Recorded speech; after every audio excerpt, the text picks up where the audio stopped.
Shalom Bapak Ibu Saudara, bagaimana kabarnya? Sehat dan dalam keadaan baik? Puji Tuhan. Hari ini saya akan mengisahkan ada satu cerita tentang pelanduk dan harimau yang ganas. Satu hari, harimau bertemu dengan pelanduk. Harimau ini adalah binatang yang ganas. Jadi pada waktu dia lewat, semua binatang-binatang lain langsung menyingkir, langsung lari. Tetapi tidak demikian dengan pelanduk. Dia bertemu dengan harimau dan dia tersenyum. Harimau merasa heran, mengapa pelanduk ini tidak takut dengan aku? Kemudian dia bertanya kepada pelanduk ini, "Hai pelanduk, apakah kamu tidak takut dengan aku? Teman-temanmu semua sudah menyingkir. Binatang-binatang yang lain takut menghadapi aku. Tetapi kenapa kamu malah justru tidak melarikan diri seperti mereka?" Kemudian pelanduk ini berkata begini, "Harimau, memang kamu terkenal binatang yang ganas. Tetapi kamu tahu, aku lebih ditakuti daripada kamu." Wah, harimaunya merasa heran. Tidak mungkin ya pelanduk ditakutin lebih daripada binatang-binatang lain takut kepada harimau. Kemudian pelanduk berkata begini kepada harimau, "Kamu gak percaya? Kalau kamu gak percaya, ayo ikut aku." Terus kemudian saking penasarannya si harimau, kemudian harimau itu ikut pelanduk ini. "Kamu akan aku ajak jalan keliling hutan ini. Tetapi kamu harus ada di belakangku ya, mengikuti aku." Terus kemudian harimau ini mengikuti pelanduk ini di belakangnya dan berjalan mulai mengelilingi hutan. Dan pada waktu mereka mulai mengelilingi hutan, mereka bertemu dengan binatang-binatang yang lain. Ketika mereka bertemu dengan rusa, rusa itu kemudian menyingkir. Ketika mereka bertemu dengan anjing hutan melihat pelanduk, wah kemudian mereka menyingkir, lari terbirit-birit. Kemudian kambing-kambing, domba-domba, binatang-binatang yang lain melihat pelanduk dan harimau ini, mereka menyingkir. Wah, pelanduk merasa senang ya. Setelah selesai semua, kemudian pelanduk berkata, "Ya kan, semua binatang-binatang lebih takut padaku daripada dengan kamu harimau." Kalau kita menyimpulkan cerita ini, kita mungkin tersenyum ya. Sebetulnya binatang-binatang itu tidak takut kepada pelanduk, tetapi kepada harimau yang ada di belakangnya. Ya, itu cuma akal-akalannya si pelanduk. Pelanduk biasa kita kenal dengan sebutan kancil.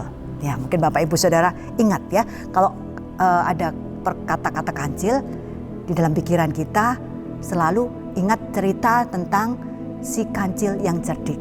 Ya, dia punya segala macam cara untuk memperdaya atau menipu binatang-binatang yang lain, termasuk harimau yang ganas ini. Di dalam Alkitab, pelanduk dikatakan sebagai binatang yang cekatan. Ya, di terjemahan yang lain dikatakan sebagai binatang yang bijaksana. Mari kita baca dalam Amsal pasal 30 ayat 24. Saya bacakan dalam terjemahan firman Allah yang hidup ya. Ada 4 binatang yang kecil tetapi luar biasa bijaksananya. Semut, mereka tidak kuat, tetapi pandai menyimpan makanan untuk musim dingin.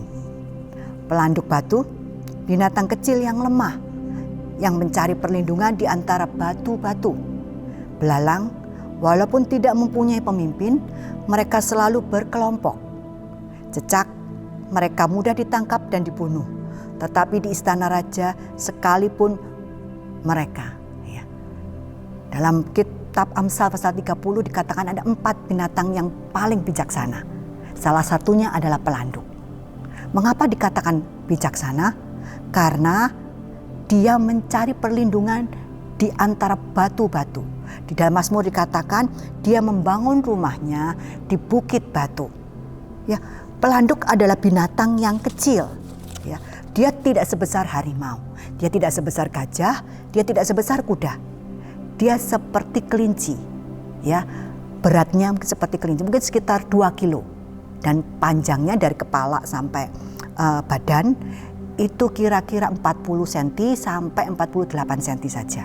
Dan ekornya itu panjangnya hanya antara 6 sampai 9 cm saja. Ya, jadi sangat kecil sebetulnya pelanduk ini. Dan dikatakan di Alkitab dia adalah binatang yang lemah. Ya, tetapi meskipun dia binatang yang lemah, dia bisa mencari perlindungan, dia bisa membangun rumahnya di bukit-bukit batu. Untuk mencapai bukit batu itu tidak mudah dengan tubuhnya yang kecil, dengan tubuhnya yang lemah. Dan pelanduk itu rentan dimangsa oleh binatang-binatang yang lain, terutama binatang buas, karena dia tidak mempunyai perlindungan diri. Badannya kecil dan dia hidup di hutan. Ya, dia hidup di hutan di antara binatang-binatang yang lain. Dia hidupnya di hutan-hutan yang lebat. Ya. Jadi dalam hutan itu tidak hanya berisi pelanduk saja, tetapi ada binatang yang beraneka macam. Ada yang kecil, ada yang besar, ada yang jinak, ada yang juga yang buas. Jadi dia hidup di tengah-tengah binatang-binatang lain yang rentan untuk dimangsa. Maka dikatakan dia binatang yang lemah, dia tidak punya perlindungan diri. Tetapi dia disebut bijaksana karena dia tahu bagaimana dia harus melindungi dirinya. Yaitu dia berlindung di bukit-bukit batu. Meskipun untuk mencapai bukit batu itu dengan tubuhnya yang kecil, mungkin dia harus mengupayakan semua tenaganya untuk bisa sampai ke bukit batu. Dia harus berusaha kuat untuk sampai lari di sana. Tidak mudah, ya, untuk bisa sampai dan membuat rumah di bukit batu itu tidak mudah. Tetapi ketika dia ada di sana, ketika mereka ada di sana, pelanduk ini merasa aman. Merasa binatang buas tidak akan menemukan mereka. Ada tempat berlindung buat mereka. Makanya dibilang binatang yang bijaksana. Demikian juga dengan kita. Di dunia ini ada banyak hal yang menakutkan kita. Ya, mungkin keadaan sekitar kita, apalagi keadaan akhir-akhir ini. Ya. Mungkin situasi di dalam rumah tangga kita membuat kita rasa khawatir, rasa cemas. Mungkin situasi dalam pekerjaan kita, di sekolah kita, dalam usaha kita. Ada banyak hal yang membuat kita cemas, membuat kita khawatir. Ada orang-orang mungkin di sekitar kita yang berusaha mencelakakan kita, yang berusaha merugikan kita, yang berusaha mengambil alih apa yang kita punyai. Ada banyak hal cara orang-orang mungkin di luar sana yang begitu menakutkan buat kita. Dan kemudian kalau kita merasa hal seperti itu, kita merasa takut, apa yang harus kita lakukan? Seperti pelanduk ini dikatakan dia binatang yang lemah. Kita juga manusia yang lemah. Seberapa kuat kita bisa bertahan di dalam dunia ini yang begitu luar biasa, ya, keadaan yang seringkali di luar kontrol kita, di luar pikiran kita. Apa yang harus kita lakukan? Di mana kita harus berlindung? Pada siapa kita harus mencari perlindungan? Di dalam Mazmur pasal 62 ayat 8 dikatakan begini. Pada Allah ada keselamatanku dan kemuliaanku. Gunung batu kekuatanku, tempat perlindunganku ialah Allah. Di dalam Mazmur pasal 94 ayat 22 dikatakan juga hal yang hampir sama. Tetapi Tuhan adalah kota bentengku dan Allahku adalah gunung batu perlindunganku. Allah gunung batu perlindungan kita. Di mana kita bisa berlindung, kita bisa datang kepada Dia dan mendapatkan perlindungan. Jadi Bapak Ibu Saudara hari ini merasa cemas, hari ini Bapak Ibu Saudara merasa khawatir, hari ini Bapak Ibu merasa takut, banyak hal yang Bapak Ibu takutkan di dunia ini.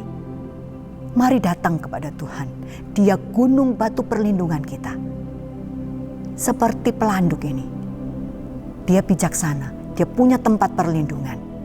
Tempat perlindungannya bukan di harimau itu, tempat perlindungannya bukan di gajah yang besar, bukan di kuda yang kuat, tetapi gunung batu. Gunung batu kita ialah Tuhan Allah kita. Tempat kita bernaung, tempat kita mohon perlindungan, mohon pertolongan, tempat kita merasa aman, tempat kita merasa damai sejahtera, sumber kekuatan kita. Jadi jangan ragu untuk datang kepada Tuhan. Kita punya Tuhan yang luar biasa, kita punya Tuhan yang besar. Tuhan yang selalu ada memberikan perlindungan buat kita. kita berseru kepada Dia. Dia Allah kita yang luar biasa. Dia Bapa kita, Dia batu perlindungan kita. Jadi pada saat kita lemah, jangan kemudian kita terpuruk. Kita punya Tuhan yang kuat, punya Tuhan yang dahsyat. Mari datang kepada Dia. Dia sumber kekuatan kita. Dia tempat kita berlindung dan kita akan merasakan damai sejahtera bersama dengan Dia. Tuhan Yesus memberkati.